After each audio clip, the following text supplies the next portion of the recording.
مسیح خداوند کا فضل، اطمینان اور سلامتی آپ پر ہو۔ ایک بار پھر خدا کے فضل سے ممکن ہوا کہ آپ کے سامنے ایک سوال کے ساتھ جو گزشتہ مہینے میں نے مسیح کی کلیسیا کے بہت سے لوگوں سے یہ کیا، آپ کے لیے بھی ہے۔ پیاسا کنویں کے پاس جاتا ہے یا کنواں پیاسے کے پاس آتا ہے؟ بہت سے لوگوں کا جواب یہی تھا کہ پیاسا ہی کنویں کے پاس جاتا ہے، لیکن کچھ لوگوں نے مذاق میں یہ کہا کہ اب تو کنواں ہی پیاسے کے پاس جاتا ہے۔ تو بتانا یہ چاہتا ہوں کہ کچھ لوگوں نے مذاق میں یہ کہا کہ کنواں پیاسے کے پاس جاتا ہے، لیکن حقیقت میں ہمیشہ پیاسا ہی کنویں کے پاس جاتا ہے۔ لیکن یاد رکھنے کی بات یہ ہے کہ پیاسے دو طرح کے ہوتے ہیں۔ ایک وہ شخص جسے پی کر پیاس بجھانے کا شوق ہے، اور ایک وہ ہوتا ہے جس کی پلا کر پیاس بجھتی ہے۔ جیسا پالوس رسول رومیوں کی کلیسیا کے پہلے باب میں بیان کرتا ہے کہ میں یونانیوں کا، غیر یونانیوں کا، نادانوں کا اور داناؤں کا قرض دار ہوں۔ قرض دار اس لیے ہوں کہ میرے سپرد انجیل کی گئی ہے، اور میرا فرض ہے کہ میں وہ تمہارے سپرد کروں۔ اگر وہ انجیل کو دوسروں کے سپرد نہیں کرتا تو وہ کہتا ہے کہ میں قرض دار ہوں۔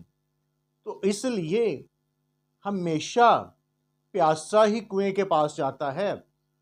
اگر خادم جو انجیل کا پیغام لے کر چاہتا ہے تو اس کی پیاس یہ ہے کہ وہ دوسروں تک پہنچے اور دوسروں کی پیاس کو بجھائے، کیونکہ وہ خود پیاسا ہے اور اس کی پیاس دوسروں کو کلام دے کر بجھتی ہے، کیونکہ خدا اپنے لوگوں میں زندگی کے پانی کے چشموں کو جاری کرتا ہے، اور جب اس میں زندگی کے پانی کے چشمے جاری ہوتے ہیں تو پھر وہ کلام کو دوسروں تک لے کر جاتا ہے اور اس کی پیاس اسی طرح سے بجھتی ہے۔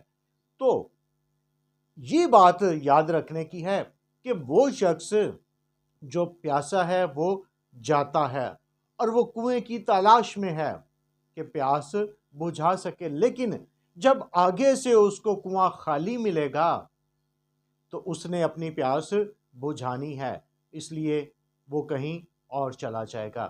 اگر آپ کے پاس کوئی خدا کا کلام لے کر آتا ہے تو آپ کنویں کے طور پر اپنے آپ کو پیش کریں۔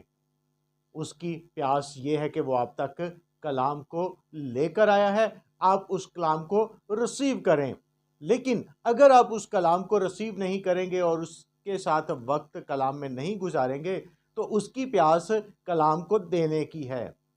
اگر آپ کلام نہیں لیں گے تو وہ کسی اور کنویں کی تلاش میں نکلے گا، کیونکہ اس کو اپنی پیاس بجھانی ہے۔